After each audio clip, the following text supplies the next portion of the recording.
교독해 드릴게요. 사무엘상 14장 33절에서 46절까지 말씀입니다. 우리가 사울에게 전하여 이르되 보소서 백성이 고기를 핏째 먹어 여호와께 범죄하였나이다. 사울이 이르되 너희가 믿음 없이 행하였도다. 이제 큰 돌을 내게로 굴려오라 하고 또 사울이 이르되 너희는 백성 중에 흩어져 다니며 그들에게 이르기를 사람은 각기 소와 양을 이리로 끌어다가 여기서 잡아먹되 핏째로 먹어 여호와께 범죄하지 말라 하매 그 밤에 모든 백성이 자기 소를 각각 자기 소를 끌어다가 거기서 잡으니라. 사울이 여호와를 위하여 제단을 쌓았으니 이는 그가 여호와를 위하여 처음 쌓은 제단이었더라. 사울이 이르되 우리가 밤에 블레셋 사람들을 추격하여 동틀 때까지 그들 중에서 탈취하고 한 사람도 남기지 말자. 우리가 이르되 왕의 생각에 좋은 대로 하소서 할 때 제사장이 이르되 이리로 와서 하나님께로 나아가사이다 하매 사울이 하나님께 묻자오되 내가 블레셋 사람을 추격하리이까 주께서 그들을 이스라엘의 손에 넘기시겠나이까 하되 그들이 그날에 대답하지 아니하시는지라. 사울이 이르되 너희 군대의 지휘관들아 다 이리로 오라. 오늘 이 죄가 누구에게 있나 알아보자. 이스라엘 구원하신 여호와께서 살아계심을 두고 맹세하노니 내 아들 요나단에게 있을지라 할지라도 반드시 죽으리라 하되 모든 백성 중 한 사람도 대답하지 아니하매 이에 그가 온 이스라엘에게 이르되 너희는 이쪽에 있으라. 나와 내 아들 요나단은 이쪽에 있으리라. 백성이 사울에게 말하되 왕의 생각에 좋은 대로 하소서하니라. 이에 사울이 이스라엘의 하나님 여호와께 아뢰되 원하건대 실상을 보이소서 하였더니 요나단과 사울이 뽑히고 백성은 면한지라. 사울이 이르되 나와 내 아들 요나단 사이에 뽑으라 하였더니 요나단이 뽑히니라. 사울이 요나단에게 이르되 네가 행한 것을 내게 말하라. 요나단이 말하여 이르되 내가 다만 내 손에 가진 지팡이 끝으로 꿀을 조금 맛보았을 뿐이오나 내가 죽을 수밖에 없나이다. 사울이 이르되 요나단아 내가 반드시 죽으리라. 그렇지 않으면 하나님이 내게 벌을 내리고 또 내리시기를 원하노라 하니 백성이 사울에게 말하되 이스라엘이 이 큰 구원을 이룬 요나단이 죽겠나이까? 결단코 그렇지 아니하나이다. 여호와의 살아계심을 두고 맹세하옵나니 그의 머리털 하나도 땅에 떨어지지 아니할 것은 그가 오늘 하나님과 동역하였음이니이다 하여 백성이 요나단을 구원하여 죽지 않게 하니라. 사울이 블레셋 사람들을 추격하기를 그치고 올라가매 블레셋 사람들이 자기 곳으로 돌아가니라. 아멘.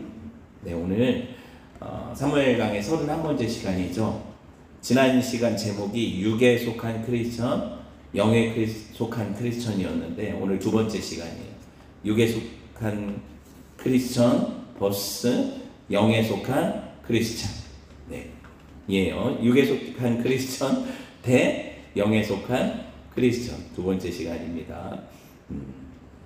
요나단이 아니라 지난 시간에 우리가 사울이 아주 어처구니 없는 명령을 내려서 이스라엘 백성들을 곤란하게 하고 피곤케 만든 사건을 보았어요. 그렇죠?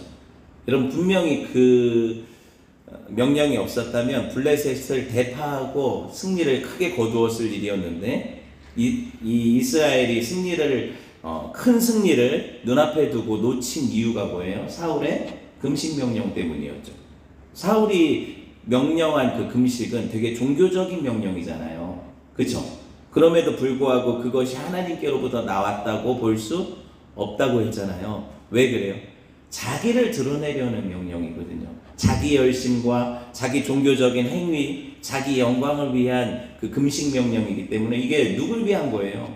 하나님을 위한 게 아니라 사울 자기가 이렇게 거룩한 사람이고 내가 이렇게 금식을 명할 때 하나님이 도우셔서 승리를 주실 거니까 이런 어떤 자기를 과시하기 위한 명령이거든요. 사울은 종교인이었어요. 쉽게 말하면 신앙인이라고 볼 수가 없죠. 참 믿음의 사람이라고 볼 수가 없다는 거예요. 그래서 제가 지난 시간에 사울을 향해서는 육에 속한 크리스찬이다. 그죠? 그리고 요나단은 뭐예요?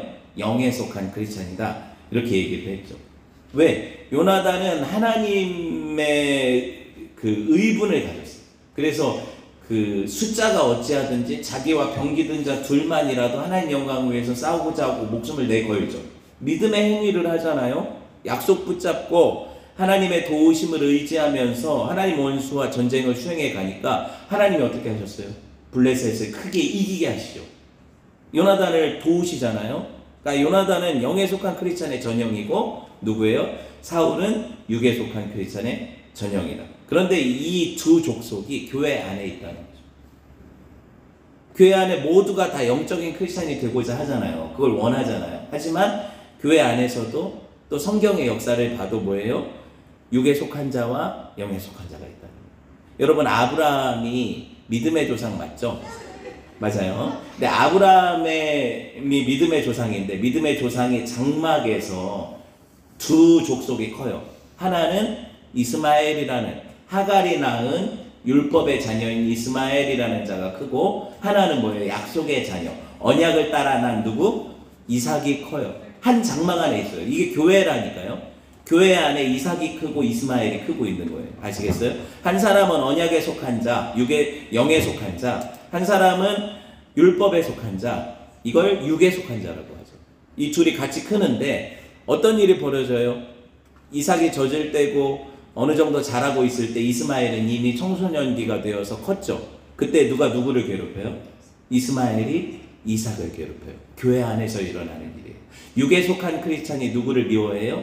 영에 속한 크리스찬을 미워해요. 육에 속한 크리스찬이 율법으로 누구를 정죄해요? 영에 속한, 언약에 속한 크리스찬을 정죄해요. 아시겠어요? 그 교회 안에서도 원수처럼 나뉘는 거예요. 그리고 육에 속한 크리스찬들은 자기 안에 믿음이 없다는 걸 발견하고 종교성과 율법적인 열심으로 자기 믿음을 대체하죠. 그러면 그렇게 하지 못하고 사실 약속을 붙잡고 복음을 붙잡고 자유함이 있는 자들을 향해 정죄하죠. 이게 교회 안에서 일어나는 일이라니까요. 그래서 불편한 짓이죠. 오늘 본문에 나타난 사건이 사울과 요나단은 한 장막에 있지만 사울은 영에 속해 있지 않고 요나단은 영에 속해 있으니까 사울이 누구를 불편해하고 죽이려 해요? 나중에? 네, 요나단을 죽이려 하는 거예요.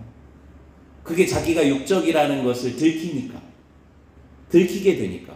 봅시다. 자기 명령 때문에 죽고 죽이는 이 블레셋과의 전쟁통에도 식량 하나 공급 못 받고 밥도 못 먹고 싸워야 되는 백성들을 향해 여러분, 자기가 금식명령 시킨 자로서 그걸 철회하거나, 그쵸? 자기 잘못이라는 걸 인정해야 되는데 그렇지 않으니까 그 저녁 때가 될 때까지, 그 명령의 효력을 가진 때까지 이스라엘은 아무것도 못 먹고 싸우다 보니까 저녁 12시 땅 되니까 어떻게 해요?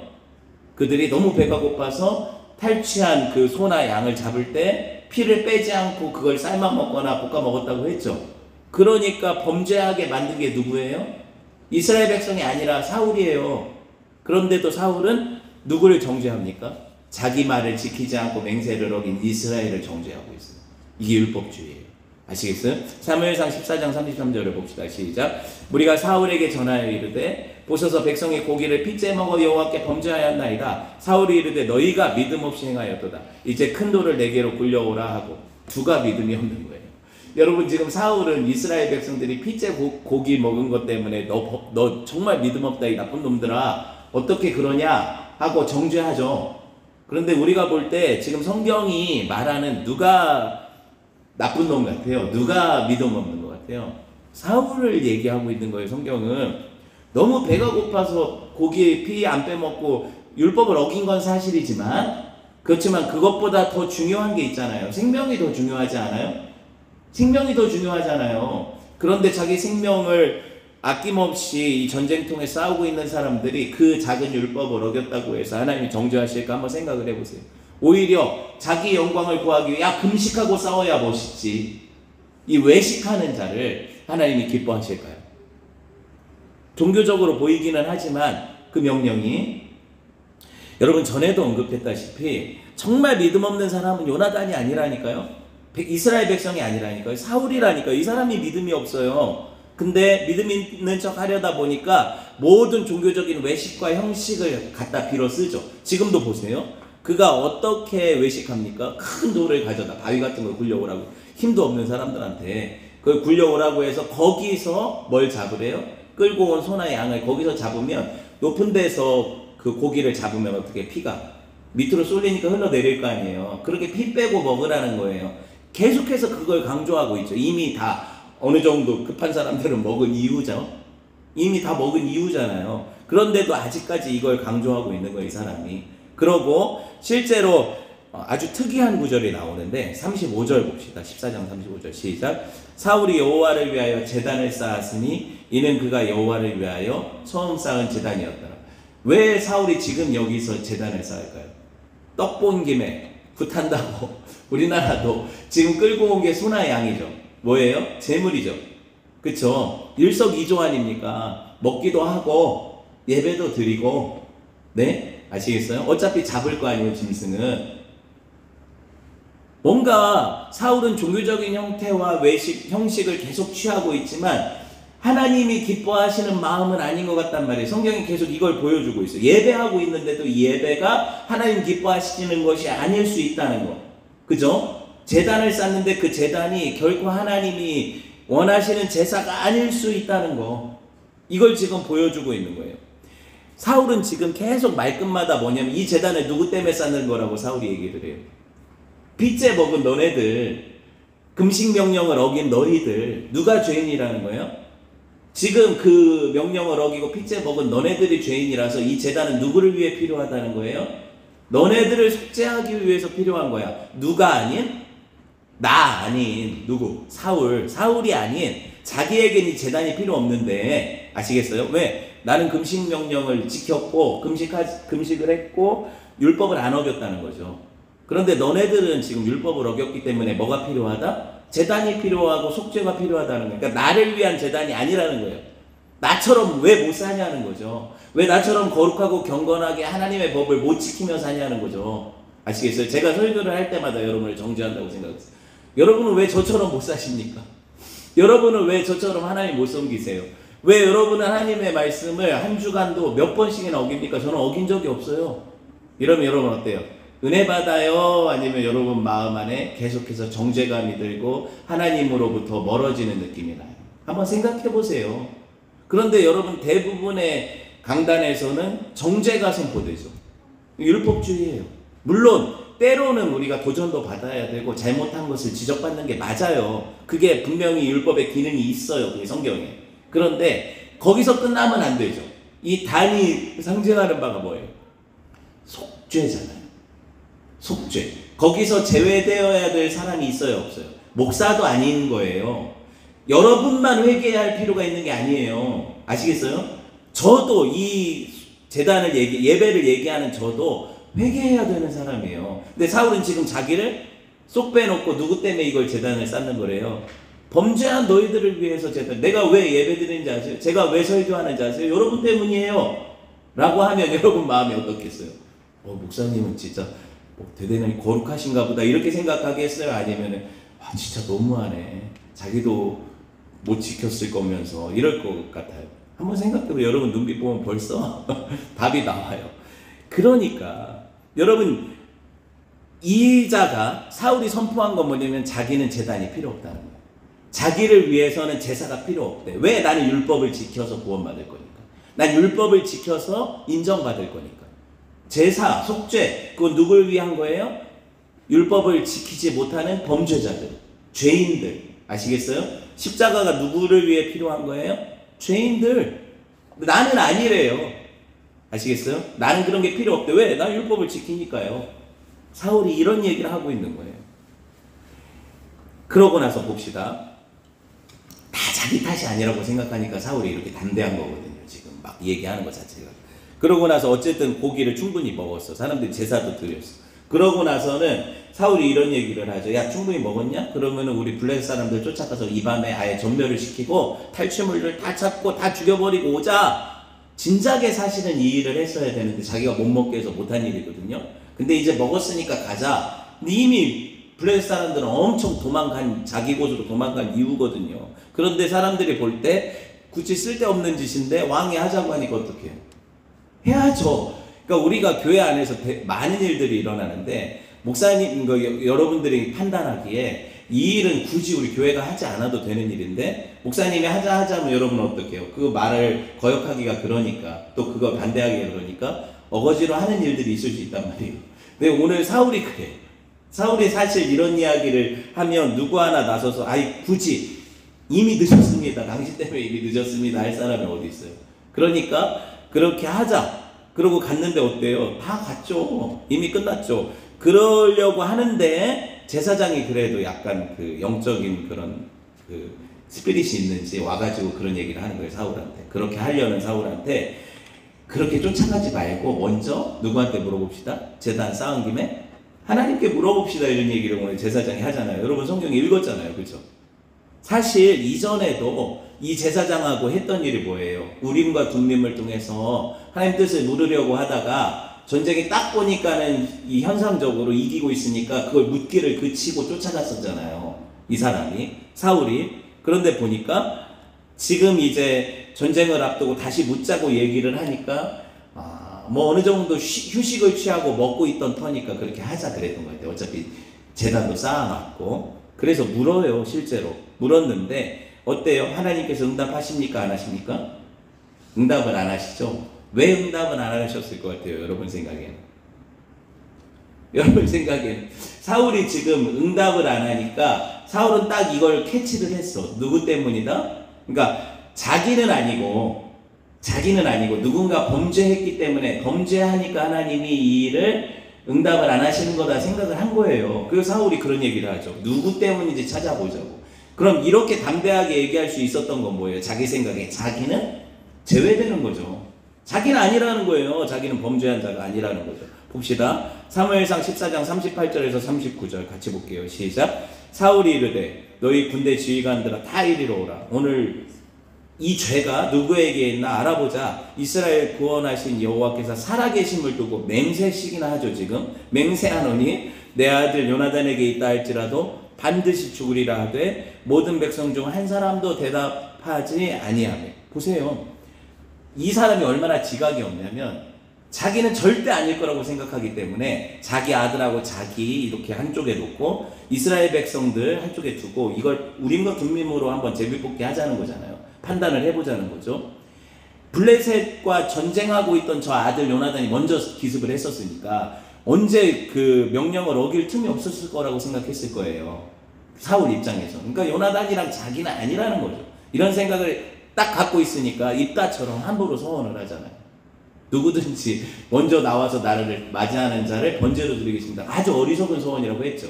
똑같아요. 사울도 엄청나게 어리석게 이 소원을 하잖아요. 누구든 죽일 거다. 근데 자기 입으로 뭐라고 하냐면 하나님의 살아계심을 두고 맹세해버리거든요. 이건 변개할 수가 없어요. 하나님 이름으로 맹세를 해버리잖아요. 누구라도 죽일 거다고 얘기를 해요. 여기서 내 아들 요나단이라도. 얼마나 경솔해요. 얼마나 경솔합니까? 아니 이렇게 말할 필요가 없잖아요. 누가 범죄했는지 알아보자. 그러고 나서 하나님께서 처리하라고 하시는 대로 그렇게 하자. 이러면 될 거를 갖다가 뭐 내 아들이라도 걸리면 죽을 거야 이렇게 하나님의 이름으로 맹세해버리잖아요. 얼마나 어리석냐고요.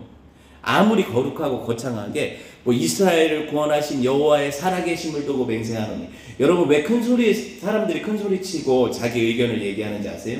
확신이 없으니까. 특히 목소리 크게 이걸 주장하고 계속해서 화내면서 자기 주장을 하는 사람들의 특징은 뭐냐면 주장하는 것에 근거가 약하니까. 확신이 없어요 이러는 거예요. 그리고 사람들한테 자기 확신 없음을 들키지 않기 위해서 더 세게 말하거든요. 맹세까지 하고. 예수님이 뭐라고 하세요? 절대로 맹세하지 말라고 하시잖아요. 그러면 그렇다 아니면 아니다 이렇게 얘기를 하라고 하지. 야 내가 손에 장을 지져 하는 사람들은 손에 장을 안 지져요. 아시겠어요? 야 내가 내 재산을 다 걸게 하는 사람은 10원도 안 내는 거예요. 그런 거예요. 굳이 맹세나 소원을 하지 않아도 그 말에 신뢰감이 있고 하면 조용히 얘기해도 사람들이 그 사람 말을 들어요. 맞지 않아요? 다 듣게 되는 거예요. 여러분 종교성이라는 게 뭐냐면 기도도 마찬가지예요. 여러분 우리가 고래고래 소리 지를 때가 있죠. 근데 우리가 생각할 때 그렇게 해야 하나님 들으실 거라고 생각해서 그래? 그거 아니잖아요. 그거 바알 신전하고 뭐가 달라요? 갈멜산에서 그 750인의 바알 아세라 선지자들이 자기 몸을 해하면서까지 바알을 불렀지만 응답하지 않았죠. 여러분 엘리야는 조용히 머리를 무릎에 파묻고 여호와여 이번 한 번만 응답하소서 하나님께서 살아계신 여호와이심을 드러내소서 하니까 조용히 기도했는데 누가 응답을 해요? 하나님 응답하시죠. 무슨 말을 하려고 하냐면 물론 때로는 우리가 간절함의 표현으로 부르짖고 울며 기도할 수 있어요. 당연하죠. 금식도 뭐예요? 하나님 이 일이 너무 생명과 같은 일이니까 내가 곡기를 끊고서라도 하나님이 응답을 받고 싶다. 정말 생명 걸고 기도할 때 금식할 수 있어요. 그러니까 우리 믿음의 선배들을 40일도 했죠. 그거 생명 건 거잖아요. 진짜로. 그런데 우리는 그런 방식이 아니라 하나님을 이용하려고 또 내 마음대로 어떤 종교적인 외양을 갖추면 그 신을 지성이면 감천이라는 이런 뭐라고 해요? 그거는 하나님을 믿는 종교가 아니거든요. 그런 치성을 가지고 그런 걸 보여드려야 이게 율법주의 종교인데 그래야 하나님 응답하실 거라고 생각하는 게 이 사울의 종교란 말이에요. 그러니까 금식하지 않으면 승리도 없다. 아니죠. 하나님 승리를 주실 거라고 약속하셨거든요. 이스라엘에. 그러니까 요나단이 지금 사울이 내 아들 요나단이라도 죽을 거라고 하나님 살아계심으로 맹세하겠다 이러니까 이스라엘 백성들 중에 요나단이 꿀 먹은 걸 본 사람이 있어요? 없어요? 근데 대답을 꿀 먹은 벙어리라고 대답을 못하죠. 왜? 지금 누가 목숨이 걸린 거예요? 그 아버지가 그 아들 죽이게 생겼는데 그거 먹은 걸 본 사람이 있다니까요. 지금 얼마나 놀랐겠어요. 저 미친 거 아니야 저 사람? 그랬는데 저 하나님의 이름으로 맹세까지 해버리네요. 근데 자기가 봤어요. 요나단이 먹은 거. 누가 말하겠어요? 아무도 대답 안 한다고 성경에 써있죠. 대답할 수가 없잖아요. 그리고 제비뽑기라는 게 사실 요나단하고 사울이 여기 서 있어요. 또 반대쪽에 이스라엘 백성이 있어요. 이스라엘 백성들 중에 군대 중에 자기도 속해 있을 거 아니에요. 제비뽑기가 시작돼요. 누구라도 자기가 의인이라고 생각하는 사람이 한 명이라도 있을까요? 혹시라도 그 제비뽑기가 나를 향해서 나를 범인으로 지목한다면 이건 생명을 잃는 일이잖아요. 두려울까요? 안 두려울까요? 얼마나 두려워요. 여러분은 나는 아니라고 생각할 사람이 여기 누가 있냐고요. 저도 아니에요. 저도 뽑힐 거라는 가능성이 당연히 있죠. 오히려 더 클 수도 있죠. 근데 지금 이 본문에 보면 누구만 자기는 아닐 거라고 생각해요? 사울만. 사울은 자기가 죄 없다고 생각하거든요. 죄 없다 하는 자에게는 뭐가 필요 없어요? 속죄가 필요 없는 거예요. 예수 그리스도가 필요 없는 거예요. 왜? 율법을 자기가 지켰다고 하잖아요. 아시겠어요? 죄가 없다고 하잖아요. 자, 두렵죠. 왜 두려울까? 이스라엘 백성들 가운데 그 한 일이 있거든요. 분명히 그 금식 명령을 어기고 그 중에 핏째 먹은 사람들도 거기 섞여 있을 건데 제비뽑기에서 자기가 걸리면 어떡해요? 이게 얼마나 두려움을 가져서 사람들을 정죄하고 판단하고 두렵게 하는 게 율법주의의 핵심 기능이거든요. 율법은 정죄하게 하는 거죠. 죄를 알게 하는 거니까. 그런 기능을 가지고 있으니까. 근데 교만한 사람은 자기를 돌아보지 않아요. 육에 속한 사람들은 항상 너 때문이야, 어느 집사 때문이야, 어느 장로 때문이야, 어느 목사 때문이야 이렇게 얘기해요. 자기를 돌아보지 않고 자기를 하나님 앞에서 회개하지 않아요. 사울이 딱 그 모습을 계속 보여주죠. 육에 속한 사람이 어떠한가. 반면에 제가 누가 영에 속했다고 얘기를 했어요? 요나단은 어떻게 반응하는지 봅시다. 14장 42절에서 43절 누가 지목되는지 봅시다. 시작. 사울이 이르되 나와 내 아들 요나단 사이에 뽑으라 하였더니 요나단이 뽑히니라. 사울이 요나단에게 이르되 네가 행한 것을 내게 말하라. 요나단이 말하여 이르되 내가 다만 내 손에 가진 지팡이 끝으로 꿀을 조금 맛보았을 뿐이오나 내가 죽을 수밖에 없나이다. 요나단은 자기를 지목하신 하나님의 뜻이 억울할 법도 한데 그렇잖아요. 주를 위해 싸우고 너무 기진맥진해서 그 명령도 못 들은 상태에서 먹은 거잖아요. 안 억울해요? 변명할 수 있겠죠. 당연히 변명할 수 있잖아요. 그런데 여기 보면 변명이 하나도 없어. 내가 꿀을 먹은 게 사실이래. 그래서 죽을 수밖에 없대. 이렇게 얘기를 하잖아요. 여러분,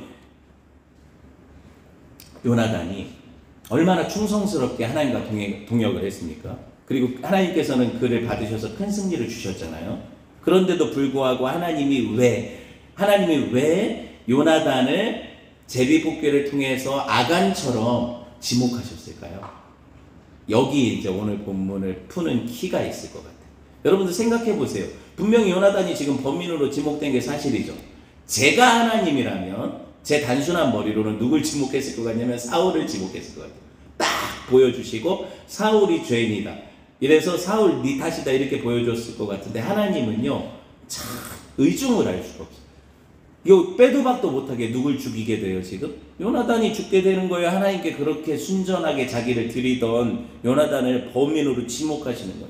이건 아간의 사건을 떠오르게 하는 거예요. 그런데 아간하고 다른 점이 뭐예요? 아간은 그 하나님의 것을 훔쳐서 어떻게 해요? 이스라엘을 패배케 만든 자죠.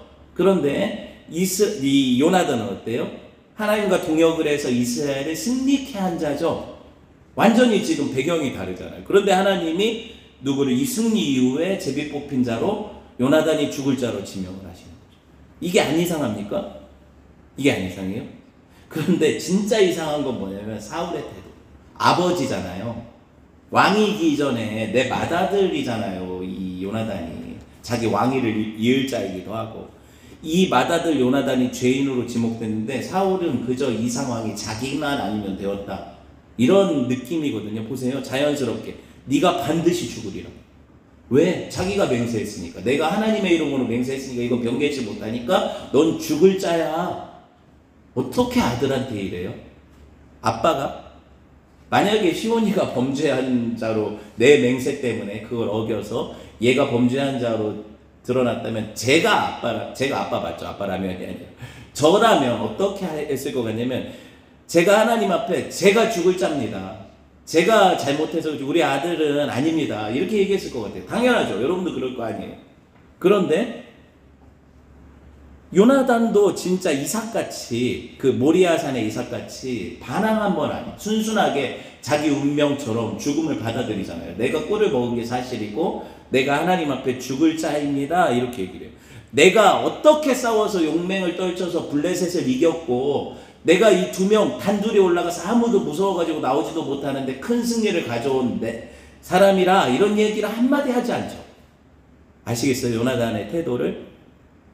너무 억울할 텐데 만약 아버지가 그게 맹세한 게 사실이고 그게 하나님의 뜻이라면 제비 뽑아서 나를 지정하셨다면 모리아산의 이삭처럼 죽기를 원합니다. 번제단에 드려지기를 원합니다. 이거예요. 이 대단한 아버지가 뭐라고 합니까? 네가 반드시 죽으리라. 안 그러면 하나님이 내게 벌을 내리시고 또 내리기로 해요. 미친 거 아니에요? 사무엘상 14장 44절 봅시다. 보세요 눈으로. 사울이 이르되 요나단아 네가 반드시 죽으리라. 그렇지 않으면 하나님이 내게 벌을 내리시고 또 내리시기를 원하노라. 그쵸? 친아빠 맞나요? 자기가 망언을 해놓고 하나님 앞에 회개에도 부족하고 아들 살려달라고 매달리고 속죄 어차피 제단 쌓은 김에 하나님 내가 실언을 했습니다. 망언을 했습니다 하면서 속죄 제사 드리면 되잖아요. 하나님 그 제도를 주셨잖아요. 그런데 뭐라고 해요? 자기가 내뱉은 말 때문에 왕으로서 권위가 있잖아요. 그게 떨어질까봐 흠결이 날까봐 누굴 죽이겠다는 거예요. 지금 자기 장자까지 죽이겠다는 거예요. 얼마나 악합니까? 얼마나 종교적입니까? 오히려 이 아들이 얼마나 자랑스러운 아들이에요. 자기는 못했는 걸 이 아들은 하나님과 동사해서 큰 승리를 이뤘거든요. 나중에 이 사울이 자기 사위인 누구? 다윗도 똑같이 죽이려고 하잖아요. 다윗이 한 일이 뭐예요? 이스라엘이 다 숨어 있는데 혼자 나가서 골리앗을 죽였잖아요. 그런데 그 사위인 다윗도 질투하는 거거든요. 육적인 크리스찬이 영적인 크리스찬을 통해서 하나님께서 하신 일들을 보고 그걸 질투해요. 죽이려고 해요. 죽을 자라고 해요. 자기 율법적인 모습을 들키지 않기 위해서. 자기의 종교적인 열심을 이루기 위해서. 아시겠어요? 그래서 14장 45절에 보면 뭐라고 해요? 백성이 사울에게 말하되 이스라엘이 이 큰 구원을 이룬 요나단이 죽겠나이까? 결단코 그렇지 아니하겠나이다. 여호와의 살아계심을 두고 맹세하옵나니 그의 머리털 하나도 땅에 떨어지지 아니할 것은 그가 오늘 하나님과 동역하였음이니이다 하여 백성이 요나단을 구원하여 죽지 않게 하니라. 이렇게 나오죠. 여러분 얼마나 사울은 자기중심적이고 영적으로 교만합니까? 그 맹세 꼭 지켜야 돼요. 자기 이름 때문에. 하나님은 분명히 그 사울의 말을 떨어뜨리지 않고 받으세요. 무슨 말이냐면 요나단 오늘 네가 안 죽으면 하나님이 나한테 벌을 내리고 또 내리기를 원한다. 그리고 사울은 어떻게 돼요? 나중에 요나단은 살고 그럼 그 말대로 어떻게 돼요? 자기는 벌을 받을 수밖에 없는 입장이 되는 거죠. 실제로 어떻게 돼요? 요나단이 살잖아요. 오늘 백성들이 요나단을 어떻게 죽입니까? 요나단은 하나님과 동역한 자입니다. 백성들이 율법주의자가 아니에요. 지금 보니까 백성들은 오히려 율법의 정신을 알고 있어요. 하나님과 동역하는 자를 절대 율법은 정죄하지 않거든요. 종의 영을 가진 자들은 아들의 영을 가진 자유하는 자들을 질투하고 정죄해요. 그런데 하나님의 영을 가진 자들은 그 사람이 한 일, 하나님의 사람이 언약을 붙잡고 한 일을 절대로 시기하거나 질투하지 않고 그를 죽일 자로 여기지 않아요. 아시겠어요? 여러분, 하나님이 기뻐하시는 것이 뭐라고 했어요? 진짜 금식이 압제에서 풀어주는 거라고 했잖아요. 하나님의 백성들이 압제당할 때. 그러면 이 금식을 진짜로 실행한, 육적으로는 꿀을 먹었을지 몰라도 이 금식을 실행한 자가 누구라고요? 요나단이라고요. 이게 하나님의 진짜 금식의 정신을 이행한 자는 요나단 한 사람이에요.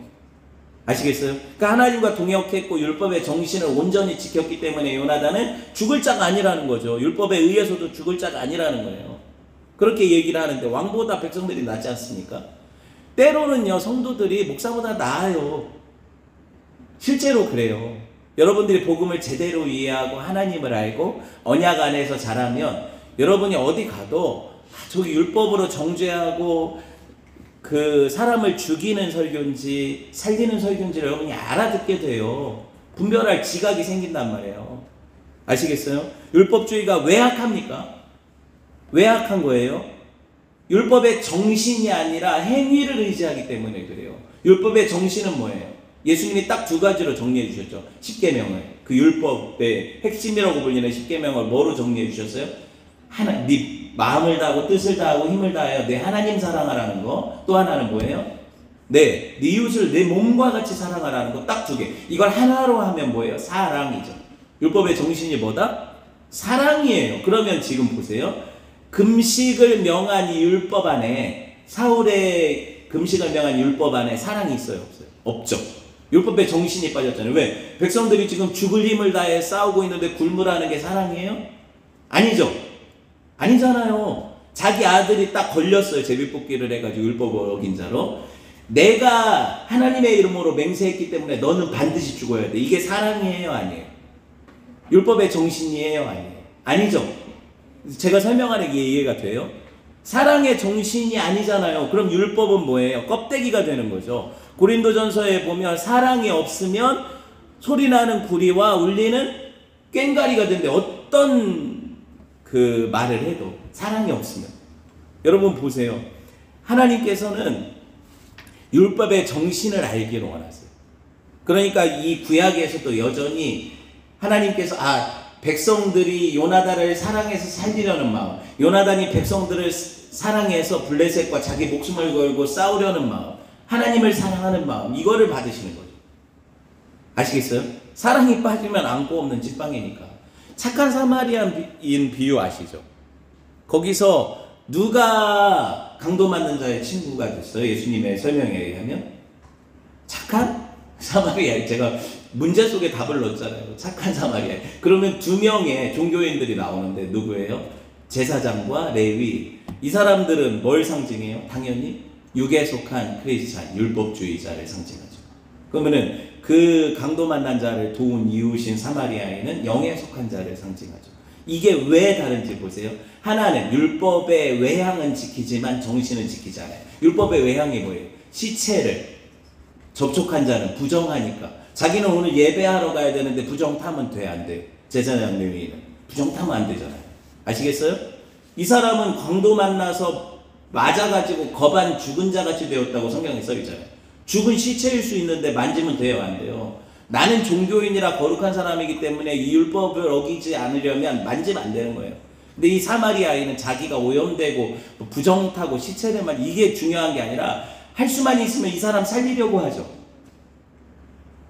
여러분, 이 세상에서 강도 만나 거반 죽은 자가 누구예요? 우리예요.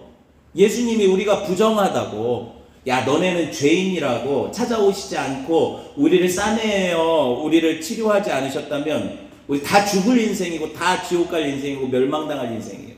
그 선한 사마리아인이 누구예요? 예수님이죠, 당연히. 그러면 사랑의 정신, 이게 율법의 정신이 사랑이잖아요. 사랑을 베푼 자가, 더 사랑하는 자가 율법을 완성하는 거거든요. 누가 우리를 더 사랑하십니까?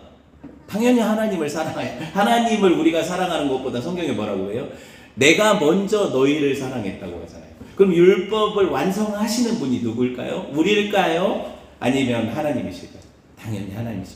하나님이 세상을 이처럼 사랑하사 누굴 주세요? 독생자를 주셨으니. 그러니까 사울이 자기 율법 지키려고 요나단을 죽이려는 건 독생자를 주는 게 아니에요. 아시겠어요? 다만 자기 의를 드러내려는 거죠. 그렇지만 하나님은 실제로 죄인인 우리를 살리시려고 누굴 주세요? 자기 아들 독생자를 주셔서 이를 통해서 우리를 향한 하나님 자기 사랑을 확증하셨느니라. 성경이 이렇게 얘기하잖아요. 그럼 율법의 완성을 누가 하셨다? 하나님이 하셨다고요. 하나님이 하셨잖아요. 사랑을 확증하셨잖아요. 그러면 율법주의 안에는 하나님의 사랑이 있어요, 없어요? 없어요. 행위를 의지하니까, 자기 의를 의지하니까. 그런데 예수 그리스도의 복음 안에는 사랑이 있어요, 없어요? 복음 자체가 사랑이잖아요. 그 율법의 완성이라고 하는 거죠.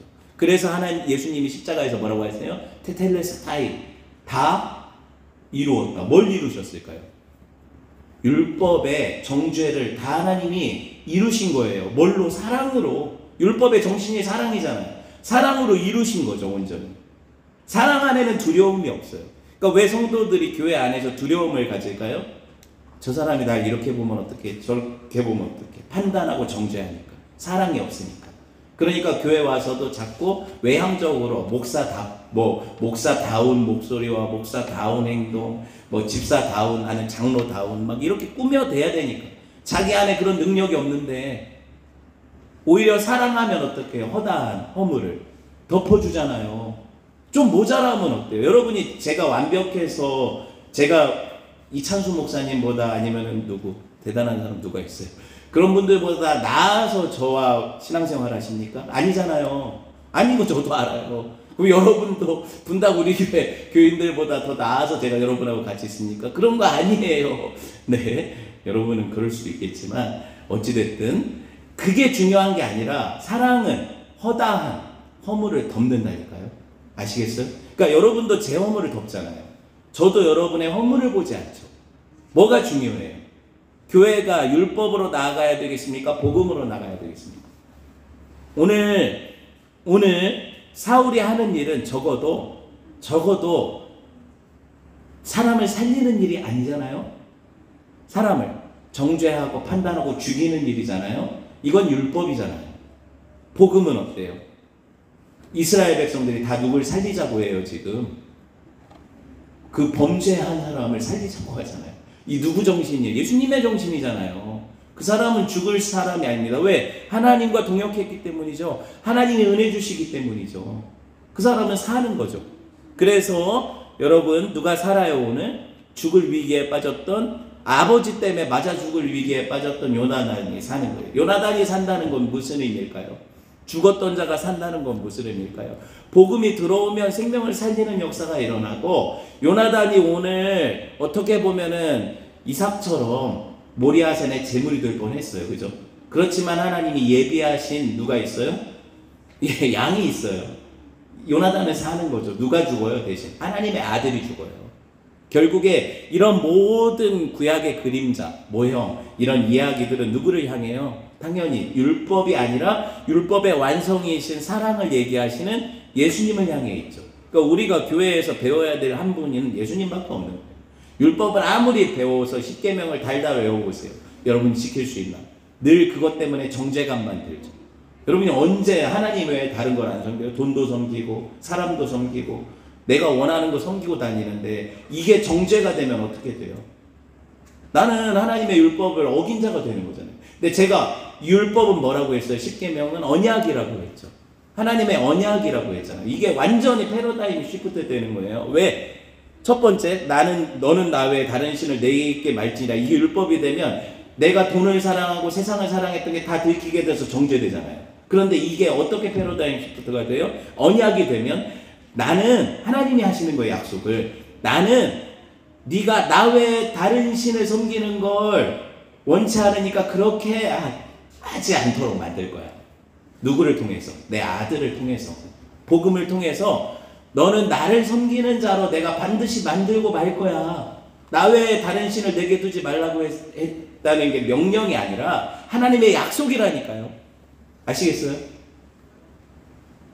그러니까 하나님은 이렇게 말씀하실 수 있는 거죠. 사랑하는 자들에게 하나님의 사랑을 보이시니 왜 이 사랑을 붙잡을래? 아니면 니네가 네 능력으로 살래? 이렇게 말씀하시는 거죠. 그 율법주의는 결코 하나님의 사랑을 알 수 없어요. 말씀을 정리를 할게요. 여러분, 율법의 종로로 타는 것은 신앙생활 아니에요. 그리고 자유한다고 해서 내가 하나님을 정말 이상하게 섬길 거라고 생각하는데, 정말 자녀가 부모님을 기쁘게 하는 것과 나한테 고용돼 가지고 내 돈 받는 사람이 그거 주인의 마음, 그 고용자의 마음을 상하게 할까봐 눈치 보는 것과의 차이를 알아야 돼요. 자녀는 눈치 보지 않지만 진짜 내가 부모로서 사랑을 주고 키웠을 때 그 아이가 나를, 뭐 요새 TV 보면 이상한 자녀와 부모 관계도 많지만 정상적인 부모 관계라면, 자녀 관계라면 그 아이가 여러분을 사랑으로 대하고 섬기지 절대로 율법으로 하지 않아요. 아빠가 나 때리니까 나를 아빠 무서워서 아빠를 섬길 것 같아요? 절대 그렇지 않죠. 아시겠죠? 하나님이 원하시는 관계가 뭔지 아시겠어요? 하나님의 사랑을 내가 깊이 알고 그 사랑 때문에 하나님 사랑하는 거예요.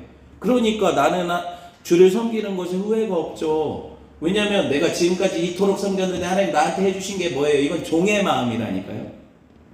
그게 아니라 하나님 나를 여태까지 사랑하셔서 나 같은 거 안 버리시고 세상에 훨씬 잘난 사람 많은데 나를 자녀 삼으셨는데 난 하나님 뜻을 잘 모르고 하나님 뜻대로 살지도 않고 지금도 범죄해도 하나님 여전히 나를 사랑하신다는 이 복음이 우리를 살리지 율법이 살립니까? 근데 마귀는 율법을 듣게 하지 복음을 듣게 하지 않아요. 그래서 내가 뭔가를 하나님을 위해서 하지 않으면, 뭔가 늘 하지 않으면 불안하게 만드는 게 마귀예요. 아시겠죠? 복음을 의지하시길 바라요. 육에 속한 자 되지 마세요. 영에 속한 저와 여러분 되시기를 주님의 이름으로 축원을 드립니다. 네, 말씀 들었고요.